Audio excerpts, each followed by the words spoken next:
Ravi de vous retrouver pour ce tout nouveau numéro de votre magazine Éco-Débat. Sur le continent africain, le niveau de vie évolue et le développement d'une nouvelle classe moyenne modifie considérablement les habitudes de consommation de la population. Une croissance qui influe sur le mode de vie des Africains et les tendances commerciales. L'un des secteurs les plus influencés par ces tendances est l'industrie alimentaire et principalement l'industrie de la boulangerie et de la pâtisserie. En Afrique, le pain constitue 70% de la composition des petits déjeuners. Le secteur connaît pourtant une progression fulgurante et des difficultés majeures. Aujourd'hui, on en parle avec M. Marius Abbé, président de la Fédération interprofessionnelle des patrons, artisans, boulangers et pâtissiers de Côte d'Ivoire. Merci d'être avec nous. Merci, bonjour Stéphane. Et avec vous sur ce plateau, M. Koulibaly Amadou, président du haut patronat de la boulangerie et de la pâtisserie de Côte d'Ivoire. Merci d'avoir accepté notre invitation. C'est moi qui vous remercie. Bonjour. Alors, messieurs, d'entrée de jeu, le secteur de la boulangerie et de la pâtisserie, ces dernières années, comment ce secteur a évolué en Côte d'Ivoire? Je commence par vous, monsieur Koulibaly Amadou. Merci. Le secteur a connu un boom tant sur le plan quantitatif que qualitatif. Ça, c'est notable par la multiplication des boulangeries sur le territoire national. C'est notable aussi dans l'amélioration de l'exploitation, c'est-à-dire les installations, les équipements, la présentation même des boulangeries que sur les produits de boulangerie qui sont dorénavant plus variés.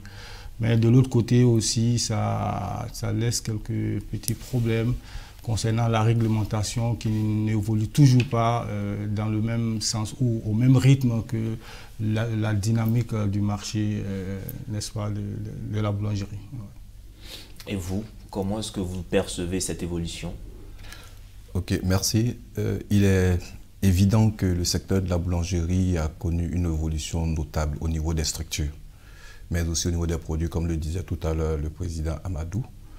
Mais cette évolution contraste avec la réalité que vivent les opérateurs, les patrons, artisans, boulangers, pâtissiers de Côte d'Ivoire. Parce que c'est une réalité qui touche beaucoup aux structures. On voit de nouvelles boulangeries dans leur construction, dans leur assise, dans leur installation, la multiplicité dans les quartiers.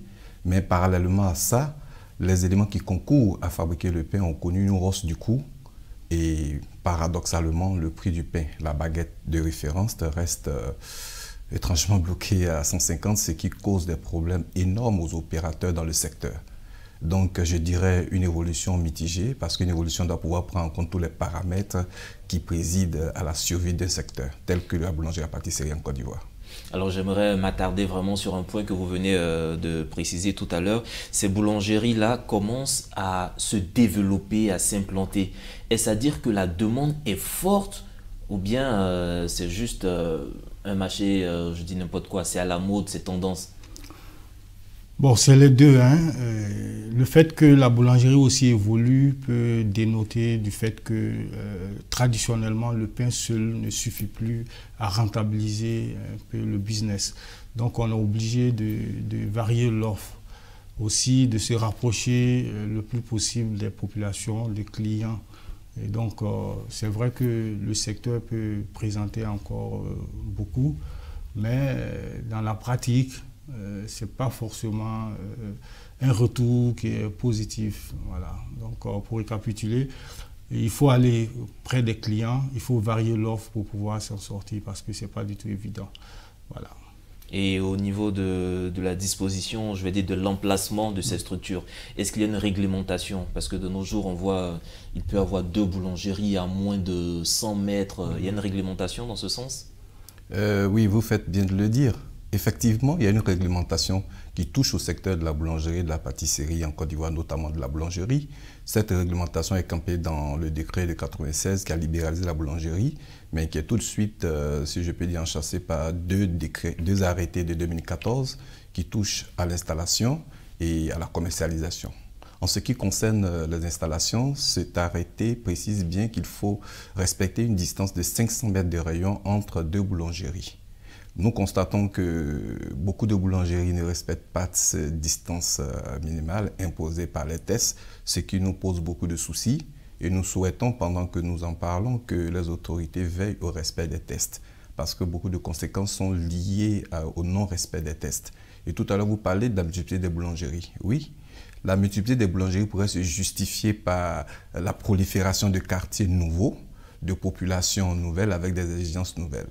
Mais nous constatons aussi que tous ceux qui s'intéressent à la boulangerie ne sont pas forcément des acteurs professionnels qui ont pris le temps d'étudier le secteur, de comprendre les tenants d'aboutissements avant de s'investir dans le secteur, ce qui pose beaucoup de soucis économiques à des acteurs malheureux qui se rendent compte tout de suite qu'ils ont fait des investissements qui sont des investissements malheureusement à perte. Alors, M. Koulibaly Amadou, ce propos-là me ramène vers vous. Vous Oui. êtes le haut patronat, c'est-à-dire Oui. toutes ces personnes, ces investisseurs Oui. qui ne sont forcément pas acteurs de la boulangerie. Absolument. Alors, comment ça se passe? Bon, comme il a dit, hein, c'est le décret de 1996, décret 96-211 du 9 mars 1996, qui a libéralisé le secteur. C'est-à-dire, par le passé, avant ce décret, pour ouvrir une boulangerie, il fallait être artisan boulanger, avoir un diplôme de boulangerie, à l'image des pharmacies où pour avoir une officine, il faut être pharmacien. C'était ça. Mais il y a eu un problème, puisque une chose est d'avoir un diplôme, mais ça ne suffit pas. Il faut avoir les moyens d'ouvrir une boulangerie et d'investir. Et donc, il y avait du potentiel, des personnes qui étaient intéressées à investir pour pouvoir embaucher les boulangers. Et donc, au regard de cette difficulté-là, le gouvernement a libéralisé le secteur. Donc, dorénavant, il suffit d'avoir les moyens pour pouvoir ouvrir une boulangerie. Mais le décret était soumis à quelques contraintes. Il fallait demander une autorisation préalable. Et comme il a dit, ces autorisations devaient être demandées pour pouvoir respecter un minimum de distance. C'est, je crois, l'arrêté interministériel de 2014 qui institue les 500 mètres. Malheureusement, cet arrêté n'a pas connu l'application que se devait. Et donc, c'est ce qui fait qu'aujourd'hui, il y a beaucoup d'installations anarchiques. Et on peut ne pas le constater, mais les boulangeries changent énormément de main. Voilà. Il y a certains qui investissent, au bout de quelques instants, ils se rendent compte que ce n'est pas rentable. On ne peut pas investir autant pour se contenter de miettes. Et donc, ils cherchent automatiquement des repreneurs, d'autres personnes prennent. Voilà. Donc, c'est vraiment des réalités que l'embellie du secteur peut cacher, que monsieur tout le monde ne découvre pas. Il faut être dedans pour voir cet autre aspect. Okay. Et question pratique, est-ce qu'on peut avoir une idée, un montant minimum pour investir dans la boulangerie-pâtisserie, pour se lancer dans ce secteur? Bon, c'est vraiment varié parce que tout dépend de ton modèle, business model. Est-ce que c'est du matériel neuf? Est-ce que tu vas faire toutes les exploitations? Mais je veux dire, si tu n'as pas 50 millions, je ne t'encourage pas, quoi. 50 millions voilà. Pour démarrer. Alors, messieurs, la matière première que vous utilisez dans votre activité, quelles sont ces matières premières? De quoi avez-vous besoin? Je m'adresse principalement à vous. Pour parler de la boulangerie, la matière première, la pâtisserie aussi, la matière première demeure la farine. Quel type de farine? La farine de type... non, pas n'importe quelle farine. La farine de type 55, il peut y avoir la farine aussi de type 45 pour d'autres types de produits de boulangerie. Mais notamment, c'est la farine de type 55 pour faire le pain. Et concernant les produits qui accompagnent, il faut parler de la levure, de l'améliorant, tout à l'heure qui a été cité, le sel et de l'eau notamment, la glace, l'eau, la glace et autres et autres. Donc les produits essentiels, il y a la farine, la levure, l'améliorant, l'eau, la glace et le sel pour faire le pain. Alors, mais qu'est-ce qui explique alors ces éléments-là, nous les avons apportés demain, qu'est-ce qui explique ces velléités d'augmentation de prix souvent? On entend parler, non, la baguette de pain va passer à tel montant à cause de ceci, à cause de cela. Ok, pour en venir aux velléités affirmées d'augmentation du prix de la baguette de pain, ces velléités, comme vous le dites, tiennent aux facteurs de production.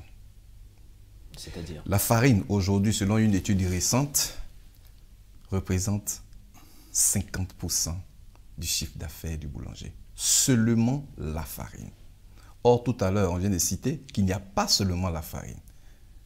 Vous voyez? Donc, c'est un élément qui ne milite pas en la faveur du boulanger.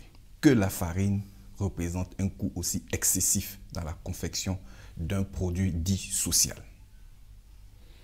Donc, si velléité il y a, le boulanger ne cherche qu'à s'adapter à la situation économique qui lui est imposée par l'environnement économique général. Vous convenez avec nous que si les produits qui permettent de faire le pain ont un surcoût, le produit fini qu'est le pain soit forcément réévalué pour s'adapter à l'environnement économique.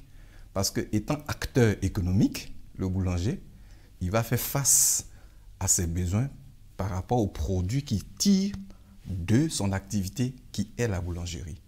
Donc, si velléité il y a, ce doit être compris par tous comme une nécessité d'adaptation économique des besoins de la boulangerie face à la réalité économique de l'écosystème en général. Tous les produits augmentent. Et vous devez noter que le prix du pain est resté inchangé depuis 2006. Et aujourd'hui, nous sommes en 2021. Le prix du pain est resté inchangé depuis 2006. Ça, c'est pour le cas de la Côte d'Ivoire. Oui, dans d'autres pays de la sous-région ouest africaine, ce n'est pas le cas. Oui, dans d'autres pays de la sous-région, on constate que depuis cette année, il y a eu beaucoup d'augmentation. Mais c'est justifié par le coût du blé, le coût de la farine qui a grimpé. Donc c'est principalement la farine de blé que vous utilisez pour fabriquer le pain et autres. Tout à fait. Pourquoi spécialement le blé? Okay. Bon, en fait, compte tenu des caractéristiques du blé, c'est la farine de blé qui peut produire le pain. Qui a le gluten. Voilà. Maintenant, je voulais juste ajouter que depuis lors, le SMIC en Côte d'Ivoire est passé de 36 000 à 60 000 et le transport aussi, peut-être à Abidjan, est de 30 000. Donc, le salaire minimum tourne autour de 100 000. Alors que précédemment, tu pouvais donner 30 000 à un boulanger. Donc, la question des velléités d'augmentation, c'est l'évolution normale des choses. C'est parce que le pain a été présenté comme un produit social et vraiment c'est à la charge du boulanger lui seul. Nous n'avons aucune subvention et nous n'avons aucun avantage fiscal. Au contraire, nous avons vraiment des taxes qui vont au-delà de ce que monsieur tout le monde peut payer. Alors on reviendra vraiment sur ces avantages fiscaux, oui. Mais tout à l'heure on parlait de la farine, de la qualité de farine. Nous sommes en Afrique, on a le sorgho, on a le maïs, on a le manioc, la patate. Pourquoi ne pas développer vraiment du pain à base de ces éléments? On sait que la farine de blé c'est vraiment la qualité, mais pourquoi ne pas trouver des palliatifs? En fait, c'est des caractéristiques liées au blé. Hein. C'est pas... Pour le faire, il va falloir peut-être ajouter des éléments complémentaires aux autres céréales pour que ces céréales-là soient panifiables. Mais l'apport de la richesse doit être ouverte. Nous sommes des boulangers, nous avons besoin d'une matière première. Si la richesse peut nous produire des produits locaux pour pouvoir faire notre pain, et si c'est là, nous allons l'accueillir à bras ouverts. Je voudrais peut-être ajouter pour rappeler qu'au fait, le pain, c'est un produit d'importation. Le pain est rentré dans les mœurs des pays africains par la colonisation. Et le colon, il a mis en place un produit qu'il connaissait chez lui. Donc le pain, s'il est fabriqué seulement à base de blé, qui est lui aussi un produit d'importation, c'est parce que l'initiateur du pain dans nos pays africains, c'était le colon. Aujourd'hui, c'est vrai, on constate que le pain est rentré dans les mœurs, dans nos pratiques, mais ça reste toujours basé sur la philosophie, si je peux dire, première qui a permis son introduction dans nos pays africains. Et le blé, c'est le produit qui permet de faire, la céréale qui permet de faire le pain. Parce que dans le blé, on trouve le gluten. Il faut de l'élasticité dans la confection du pain. Et le gluten fait défaut à beaucoup de céréales que nous avons en Afrique. C'est vrai qu'on peut penser à trouver des palliatifs ou du moins voir comment faire des combinaisons pour produire un type nouveau de pain, mais ce n'est pas facile vu que les caractéristiques propres au blé ne se retrouvent pas dans toutes les céréales que nous avons. Donc si nous sommes jusque-là basés sur le blé, la farine de blé pour produire le pain, il y a bien une raison historique, mais il y a une raison aussi, si je peux dire technique, une raison scientifique liée à la nature même du blé. Au niveau des farines, on peut parler de la farine de manioc, la farine de maïs, la farine de patate, mais ça va venir peut-être comme des produits pour faire des produits nouveaux. Nous le faisons déjà, nous attendons que la population les adopte pour que nous puissions voir comment élargir cette gamme de variétés de produits et les mettre à la disposition de tous nos clients. Alors quand vous parlez ou quand nous parlons de pain, on voit que c'est vraiment une denrée prisée chez les Africains, peut-être même partout sur le monde, dans le monde entier. Mais alors, comment se fait-il que jusqu'à présent, les autorités, nos autorités, n'aient pas pris de mesures fortes dans ce sens? Tout à l'heure, vous parlez de mesures fiscales qui ne sont pas encore appliquées pour baisser, comment vous appelez, quand on importe, les charges d'importation, tout ça, pour faciliter vraiment la production de ces produits sur le territoire. Okay. Donc, nous disons qu'il n'est pas trop tard pour bien faire. Nos autorités prennent la pleine mesure de ce que c'est que la boulangerie et de la pâtisserie. Puisque... Mais permettez-moi de vous couper. Est-ce que déjà vous leur avez fait la proposition? Ça a été oui, déjà proposé? Oui, nous avons des rencontres régulières avec l'administration et nous travaillons à communiquer la réalité de la boulangerie à nos autorités qui ne sont pas forcément au fait de ce que c'est que la boulangerie. Et nous croyons qu'avec les réunions que nous avons, l'administration va avoir un œil nouveau sur le secteur de la boulangerie et par conséquent travailler à trouver des facilités aux boulangers. Parce que l'administration retient, l'État de Côte d'Ivoire retient que le pain est un produit social et les boulangers doivent travailler à ce que ce produit-là soit mis à la disposition du consommateur ivoirien. Ça implique que l'État va prendre ses responsabilités afin de permettre aux boulangers de pouvoir mettre ce produit à la disposition du consommateur en partageant, si je peux dire, les charges inhérentes à la production du pain. Si ça passe par la réduction des taxes douanières, des impôts, la création d'un système fiscal, si je peux dire, spécifique, nous pensons que nos autorités, soucieux de l'équilibre social, iront dans la direction et dans si je peux dire, dans le cadre qui convient avec les boulangers et aussi avec les consommateurs pour que le pain soit à la disposition de tous sans que le boulanger ne disparaisse, sans que le propriétaire de boulangerie soit le seul à prendre sur lui le surcoût lié à la production de pain. Nous avons confiance aux autorités ivoiriennes et nous savons que le travail est en train de se faire dans ce sens. Alors, M. Coulibaly, vous avez quelque chose à ajouter? Oui, effectivement, c'est exactement dans le même sens parce que l'État est dans un jeu d'intérêt. D'une part, l'État veut assurer, lutter contre la cherté de la vie et l'État aussi veut optimiser ses ressources fiscales. Donc, quand on demande à l'État de subventionner la farine, l'État réfléchit avant de le faire. Il faut que nous, professionnels, nous trouvons les moyens d'expliquer à l'État que aider le secteur, c'est vraiment ouvrir le champ, n'est-ce pas, à plus d'emplois et à la prospérité des entrepreneurs que nous sommes pour pouvoir contribuer, n'est-ce pas, à la transformation de l'économie ivoirienne. Et justement, quand on parle de ces boulangeries, cette question me vient des propriétaires de ces enseignes-là. Généralement, il nous revient que ce sont prioritairement ou majoritairement des personnes, des enseignes étrangères, des grands groupes internationaux qui viennent développer de petites filiales. Non, je dirais que ce n'est pas la réalité. Et souvent, bon, la question des enseignes, souvent, même un Ivoirien, il peut exploiter une enseigne, hein, voilà, donc à travers une franchise. Mais je pense qu'en termes de nombre, les Ivoiriens sont nombreux. C'est vrai que ce qui est visible, en termes de moyens financiers, souvent ceux qui viennent, ils ont plus de moyens que les nationaux. Je ne vais pas revenir sur le problème d'accompagnement de nos banques. Nos banques ici, vraiment, c'est des banques commerciales, c'est généralement pas des banques d'affaires qui sont prêtes à prendre des risques d'accompagner des entrepreneurs. Donc en Côte d'Ivoire, tous les entrepreneurs sont confrontés au problème de financement. Et donc les personnes qui viennent avec le gros moyen, ils ont plus de facilité. Et les multinationales aussi dans les pays ont beaucoup plus de facilité, même dans le cadre juridique. Voilà. Et on va parler de la crise de Covid que nous vivons en ce moment. Vous, comment est-ce que vous avez vécu ou comment vous vivez encore cette crise de Covid? Comment est-ce qu'elle a impacté votre activité au quotidien? Ok. Vous permettez que rapidement je dise que la boulangerie en Côte d'Ivoire, la Côte d'Ivoire est un grand pays et la visibilité de la boulangerie ne doit pas se faire seulement que par rapport à Abidjan.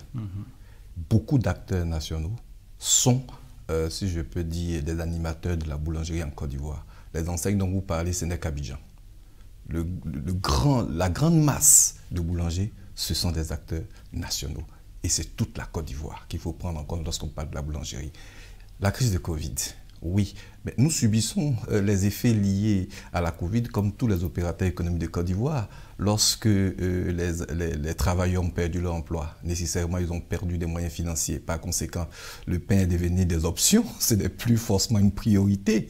Des écoles ont été fermées pendant des mois, donc nous n'avons pas pu faire du business avec les écoles comme nous le faisons auparavant. Pour les pâtissiers, et il y a eu des cérémonies, vous savez, limitées à un certain nombre de personnes. Donc, par conséquent, beaucoup de cérémonies ont disparu et beaucoup de cérémonies ne sont plus exécutées. Donc, les pâtissiers, les boulangers ne peuvent plus, si je peux dire, faire les prestations qu'ils faisaient en temps ordinaire pour pouvoir gagner quelques ressources. Donc, la Covid a fortement impacté, contrairement à ce qu'on peut penser, le secteur de la boulangerie. Beaucoup de boulangeries ont fermé à cette occasion. Beaucoup de boulangeries ont fermé. Beaucoup de pâtissiers ont perdu leur emploi. Donc, nous espérons seulement que cette crise trouve rapidement une fin afin que les boulangers et les pâtissiers puissent davantage faire leur activité dans une sérénité qui leur permet de générer des ressources. Mais quand même, les autorités ivoiriennes ont déployé un vaste programme de soutien aux entreprises, aux acteurs économiques. Le secteur de la boulangerie n'a pas été épargné, je suppose. Vous avez quand même reçu des soutiens, des subventions dans ce sens. Bon, je ne vais pas procéder par l'affirmative, hein, mais ce que je constate, c'est que nous, on a beaucoup investi dans les moyens de lutte, notamment les gels, les savons liquides, puis au niveau de la vente, les masques, tout. Comme on appelle, on a beaucoup dépensé dans la période de la Covid, et puis on a perdu des ventes, notamment l'année dernière, lors du mois de Ramadan, qui était un mois vraiment de grande vente pour nous. Il y avait le couvre-feu entre 19h et 5h du matin. Et là où habituellement on vend toute la nuit, et à 4h du matin, on était obligé de... Vraiment, la vente a été perdue, en fait.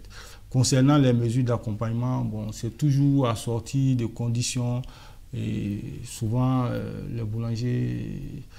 Ils n'ont pas l'endurance d'aller jusqu'au bout, en fait. Sinon, j'ai vu des recensements par-ci, par-là. Récemment, j'ai demandé à un partenaire, et s'il en avait reçu, il dit non. J'ai dit, bon, ok. Nous, ce qu'on demande, un bon cadre pour pouvoir, n'est-ce pas, faire ce que nous savons faire, quoi, notre business, pour pouvoir être rentable. Voilà. Alors, monsieur, on va dire une demi-heure, c'est vraiment très peu pour parler des réalités de ces secteurs, mais si vous aviez des propositions de solutions pour une perspective de sortie de crise de Covid d'abord, mais pour une amélioration même de la pratique de la boulangerie, de la pâtisserie en Côte d'Ivoire. Alors nous disons tout de suite que nous proposons, ce que nous souhaitons, c'est qu'il soit mis sur pied en Côte d'Ivoire une autorité de régulation du secteur de la boulangerie et de la pâtisserie.